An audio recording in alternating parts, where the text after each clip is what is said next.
Sr. Presidente, Srs. Deputados, num dia tão especial como este, em que logo a seguir à celebração da Revolução de Abril, a Revolução dos Cravos, que restituiu a liberdade, antes de mais, aceitem todos as minhas saudações democráticas e fraternas.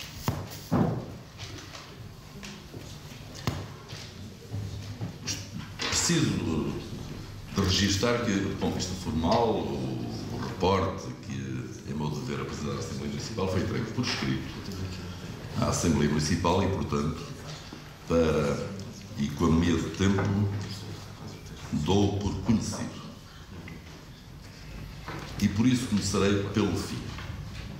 Não é o meu fim, embora alguns o desejassem, é o fim das questões formuladas ou suscitadas nesta Assembleia. Obviamente que da vida democrática levamos várias coisas no sopro final. A amizade. E, portanto, mesmo aqueles que acabaram de renunciar são merecedores do meu respeito. Mas senti uma coisa que não quero deixar de partilhar convosco. Não é que ela seja importante, mas como responsável político interveniente na vida da cidade, tenho que o considerar importante. Os vencidos da vida, nos finais do século XIX, claudicaram, desistiram de lutar e aconteceu. Não estamos, portanto, nas conferências do Casino de Lisboa, mas não podemos esquecer isto. A vida democrática não incorpora a desistência, deve incorporar a assunção plena dos direitos e deveres que a democracia nos impõe. Por isso somos democratas e assim o respeitamos. E por isso a saudação inclui este repto. Eu conto com os que desistiram também. E como muitas vezes, não quero ser hipócrita para agora aqui dizer que não nos afrontamos de modo saudável pela minha parte, sem sofisma e com todo o sentido democrático, pelo que os eleitos no poder local democrático não tomam posse, são investidos de funções. Têm pleno direito a renunciar, sempre, mas esse direito não pode ser assumido como uma festa. Porque não há uma festa, temos que ter neste órgão do poder local democrático de assumir que é uma desistência conveniente. Dito deste modo, eu tenho que vos transmitir um grito de alma.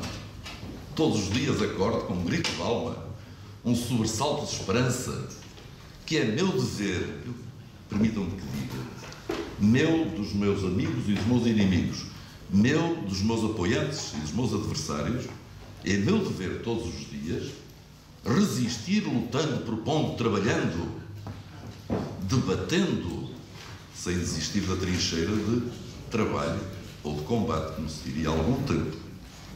E, portanto, com todo o respeito intelectual, permita-se me diga assim, o intelectual tem a quarta classe, como já vos disse várias vezes, de autarca, eu tenho o dever de dizer que me surpreende este modus operandi de operação na democracia em regime de conveniência. Há vários anos, décadas, estudámos isto, ou melhor, quiseram ensinar-nos isto e, portanto, eu fico surpreso por alguém ousar fazer da desistência um ato de festividade. Este é um órgão do poder local democrático onde as convergências e divergências são construtoras de progresso e de futuro. E, portanto, quem desiste deve ser respeitado por desistente e saudado, naturalmente com fraternidade, mas é uma modesta entender que é assim que deve decorrer a democracia e não de modo diverso, como se procura fazer crer. Estamos em Coimbra. Não esquecemos as lições dos tempos. E tantas vezes se usou este fórum para se ofender, às vezes até vilipendiar, às vezes denegrir, com sobraçaria intelectual, vamos à luta, vamos ao trabalho sem medo, com confiança na democracia e no povo. Esta é a forma de viver e não o expediente artificioso que perverte a democracia. Claro que há organizações, há filosofias, há formas que levam a isto, mas, sinceramente, com algum tempo que tenho de vida democrática, nunca tinha participado ou assistido a um processo destes. Portanto, é inovador. Mas é inovador na lógica dos vencidos da vida que se declararam depois, diletantemente, fazendo o seu percurso, arrogantemente assumindo-se com superioridade intelectual e moral, cuja de facto não tinham. Todos os cidadãos merecem respeito, mas o que aqui acabou de acontecer? Como Presidente da Câmara Municipal de Coimbra, tenho que dizer, surpreende-me.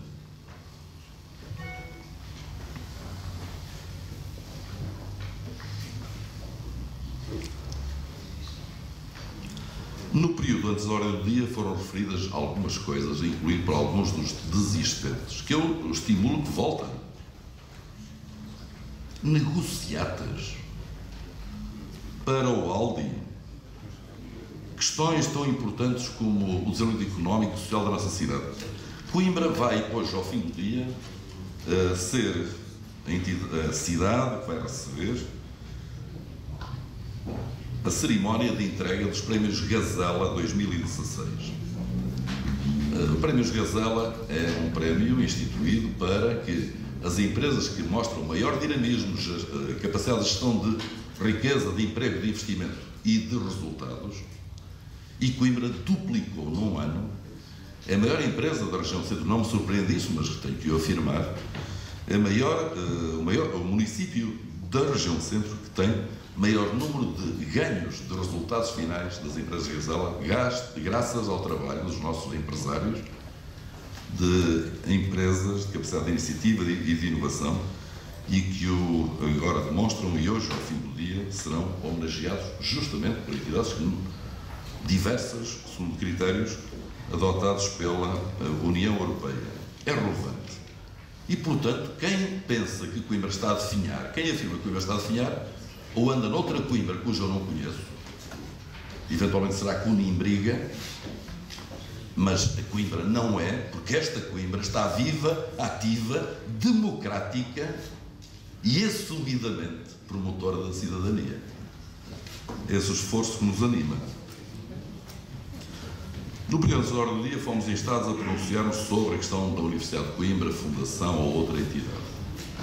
Pelo respeito institucional que nos merecem as instituições, a Universidade de Coimbra saberá decidir. E eu, do mesmo modo que não admito que outras entidades interfiram no poder local democrático na área das suas atribuições, responsabilidades e competências, não aceito ser instado ou atraído ou rasteirado para me envolver em questões que têm sede própria da decisão. Aliás, o respeito é importante e a frontalidade não é menos importante. E, portanto, sobre a questão Universidade de Coimbra, se é fundação, se é outro modo de gestão, eu tenho um ponto de vista pessoal, mas esse não importa para aqui. Como Presidente da Câmara Municipal de Coimbra, devo dizer-vos que a Câmara Municipal de Coimbra, o município, não tem que interferir nesse processo que estará a decorrer em sede própria, segundo o estabelecido. E mais porquê? Há várias razões, mas que eu quero destacar esta porque ela é especialmente relevante. No momento em que o município de Coimbra, a cidade de Coimbra, pense que tem o direito de interferir no processo de identificação estatutária da nossa universidade, só os incautos é que estão distraidamente desatentos a uma obrigação. A Universidade de Coimbra não é uma universidade municipal, não é uma universidade regional, não é uma universidade portuguesa, é uma universidade.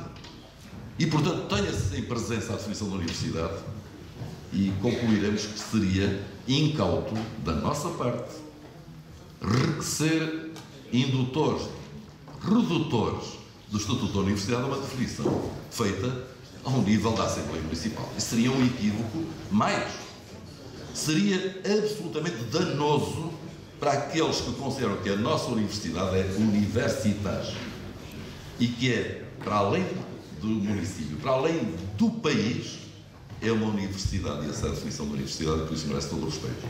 Portanto, declaramos inibidos de emitir bitaites, pontos de vista, ou alinhar em conveniências ou inconveniências, porque seria ilegítimo e não seria responsável pela instituição municipal. Na função de que estou investido, de representar o município, é isto que declaro. E manter-me assim até ao fim, inibindo. Bom, quem me conhece sabe que um bom debate é uma coisa que eu aprecio. Mas não é esse o debate que conseguiram atrair, porque eu considero que ele é contra os desígnios da universidade, no nosso modo de entender, e contra a política municipal não querer aperrear, reduzir, capturar aquilo que é a missão de uma universidade. E muito bem. Seríamos falsos amigos. Negociada. Foi dito 2 vezes. E é a coisa que um negócio eu gosto. Negociata, detesto. E quem tiver ideia que há para aí negociatas, tenha a hombridade de, nesta tribuna, ou onde quer que seja, de dizer, identificando de que se trata. Salvo se souber ou estiver a intervir, de forma ilícita, penso eu, no processo. Não há negociatas comigo. Nem aqueles de conveniência para conquistar mais meia dúzia de votos ou perder mais meia dúzia de votos. Não há, eu assumi isso ao longo do tempo e mantenho. Comigo não há negociatas. Pode haver convenções, pode haver acordos políticos, pode haver negociações, negociata, que os deuses me livrem disso, porque é perverso. E eu não partilho, e acho que isso não é bom para a nossa cidade. Nossa cidade das 31 freguesias. E daqui chegamos à questão aqui que foi suscitada, tem a ver com o ensino, a educação, o sistema educativo. Sou defensor da escola pública, sou Presidente da Junta de Freguesia de Sousadas. Armadilhas, aceito-as, compreendo-as. Está a conduzir mal o processo. Está a afunilar a margem que temos construído de encontrar soluções para o Instituto Educativo de Souselas, para o CAIC, para o Instituto Educativo de Almalaguês. Se a sua intenção é continuar este tipo de procedimento que tem feito, eu posso antever, e agora de modo amigo, dizer-lhe que o resultado será escasso. Se quer adotar uma postura construtiva, a metodologia tem de ser outra, e não estamos obrigados a estar todos os dias a afirmar, a reafirmar e por aí fora. Não é assim que se chega lá. É o meu ponto de vista. Mas há uma coisa. Disse-o aqui, disse-o noutras instâncias, em público e em privado, o Instituto Educativo de Souselas terá o nosso apoio de ajuda para vingar. O CAIC terá o nosso apoio para vingar. O Instituto de Almalaguês terá o nosso apoio para vingar. Porquê? Não é por negociata, por uma razão simples. É que o Estado não tem nos territórios abrangentes, na área territorial de onde os alunos vão à escola, ao ensino obrigatório, ensino básico obrigatório, o Estado ainda não tem infraestruturas suficientes.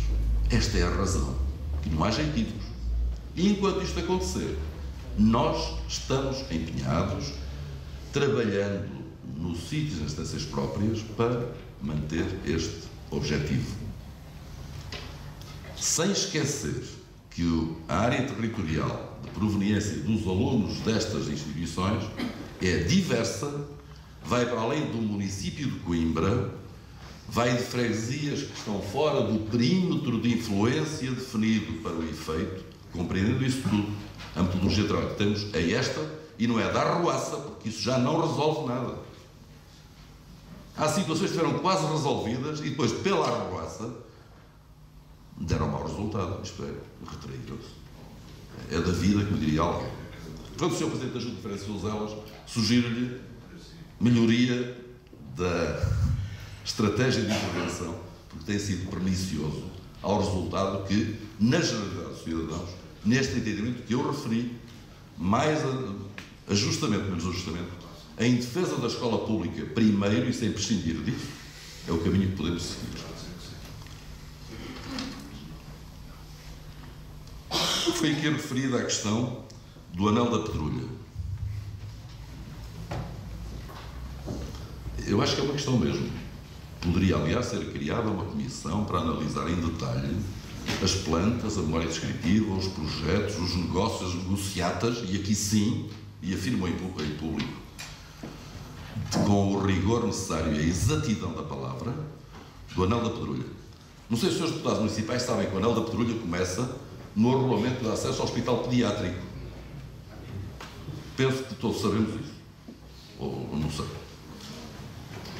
Determinar ou definir ou afirmar que o Anel da Pedrulha começa no troço do hospital pediátrico, numa rua que eu penso que ainda não está paga.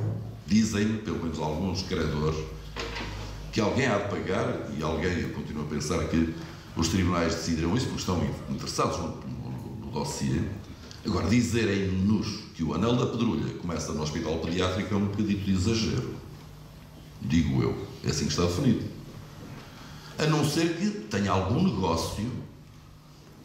negócios envolvidos. Não sei. Agora, eu tenho a certeza, como morador da cidade, que o Anel da Pedrulha não começa no hospital pediátrico. No construído.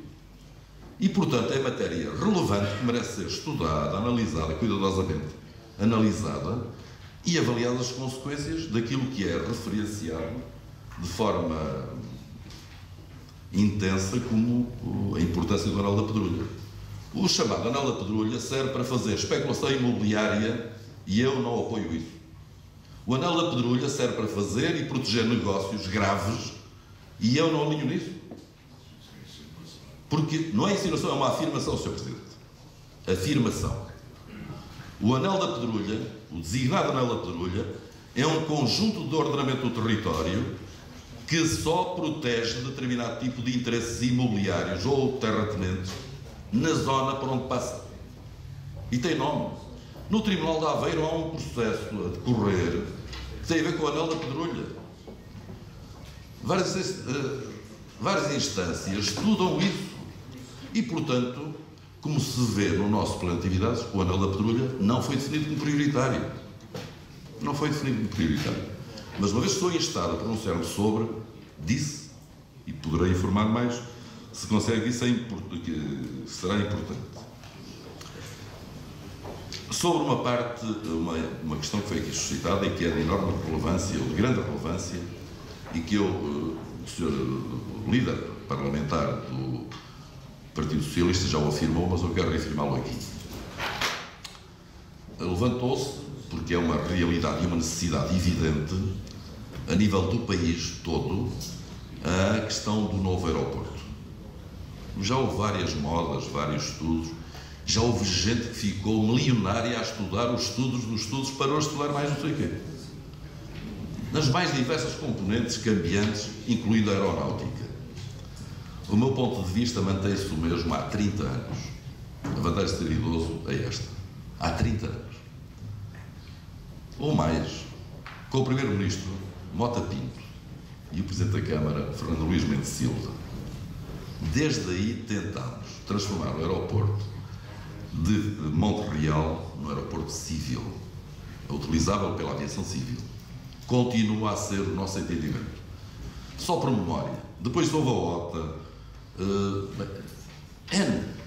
estudos. A afirmação é mantida do mesmo modo por quem participou ao tempo, nos anos de 83, com o Sr. Primeiro-Ministro, com o Dr. Mendes Silva, Presidente da Câmara, e eu estive presente, a procurar impulsionar a solução de uma alternativa complementar ao aeroporto de Lisboa, que estava a ser, evidentemente, esgotado na sua capacidade.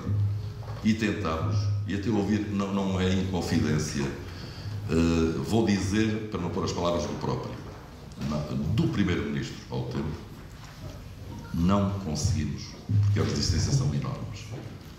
E ficamos por aí.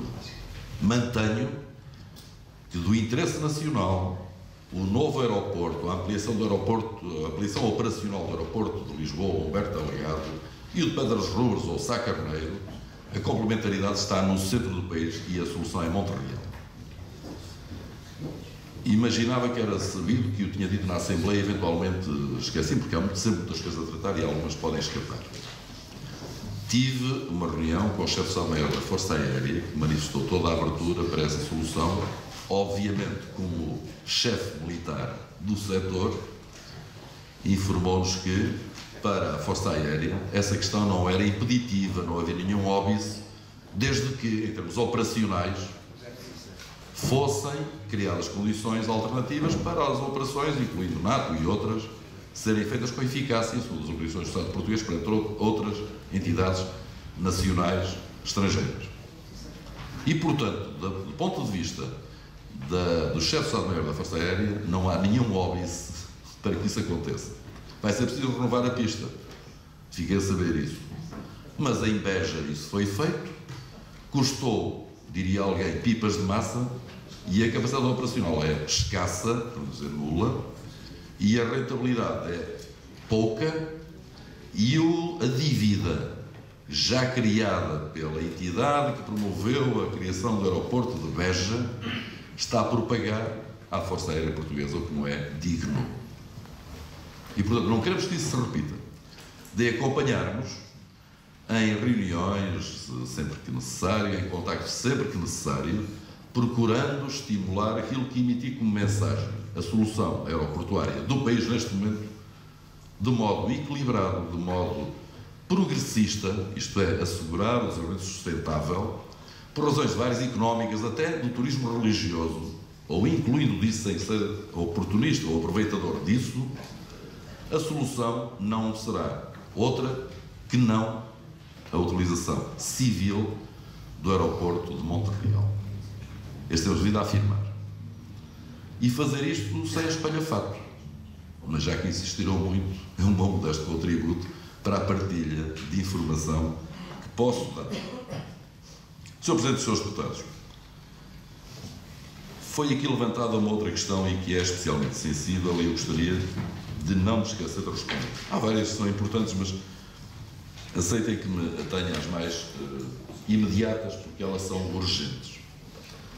Criámos, como é sabido, foi decidido pela Assembleia Municipal, a Associação Caminhos de Fátima, uma associação civil que visa contribuir para a criação de condições de segurança e, sobretudo, impulsionada depois do desgraçado acidente que matou muitas pessoas no extremo do concelho de Coimbra com Condeixa. Como missão de uma entidade pública que é a Câmara Municipal, as câmaras municipais, conseguimos acordo desde São João da Madeira até Ourém, de modo a definir coerentemente os chamados caminhos de Fátima. São caminhos recomendados, as pessoas são livres de circular na via pública. Mas caminhos recomendados, onde há uma redobrada atenção de segurança. Várias entidades são envolvidas nisto, incluindo entidades religiosas. As reuniões nesse âmbito têm decorrido. Os compromissos ao financiamento têm sido mais do que muitos. Não veio um cêntimo. Mas nós, em Coimbra, podemos afirmar o seguinte. Não ficámos à espera e, motivados pelo problema que sentimos, resultante do grave acidente, e houve vários já, definido que foi o itinerário, feito por uma empresa de nome Trénemo, nós avançamos com o trabalho. E se houver financiamento comunitário, ótimo. Se não houver, o trabalho está a ser feito e a fazer-se. No próximo dia 4 de maio, iremos abrir formalmente o Centro Municipal de Apoio aos Caminhantes, que é instalado nos Campos do Bolão, com condições higiosanitárias e demais aspectos, para que os caminhantes, incluindo os peregrinos, para Fátima ou para Santiago, possam ser acolhidos na nossa cidade como deve ser. Para além disso, estamos a interagir com as juntas de freguesia que foram instaladas na reunião e que tivemos sobre a limpeza de valetas, a sinalização do caminho recomendável com segurança isto é, do melhor caminho, mas como diria o poeta António Machado, caminheiro, não há caminho, o caminho faça andar, e respeitando isso, obviamente que estamos a fazer o nosso trabalho, sem esperar, porque a longueira excessiva, pela atribuição de financiamentos à Associação de Caminhos de Fátima, porque até agora não houve, não há financiamento exterior. Não havia oportunidade de perder tempo e, portanto, assumimos nossas responsabilidades empreendendo essa realização. Uma expectativa importante é que, na religiosidade de cada um seja respeitada, o modo de vida de cada um seja respeitado e a intervenção das entidades, das autoridades públicas e entidades públicas seja, de facto, respeitadora disso e de outra coisa. Seja uma intervenção para que os cidadãos, independentemente da raça, da cor da pele, da religião, da política, da filosofia ou do modo de vida, se sintam bem na nossa cidade. E estamos a fazer como contributo àquilo que é dito como ser uma mensagem de Fátima, uma mensagem de paz, embora haja quem discute a veracidade disso. Respeito uns e os outros, mas declaro-me que prefiro ser ativo da vida a vencido da vida. Muito obrigado.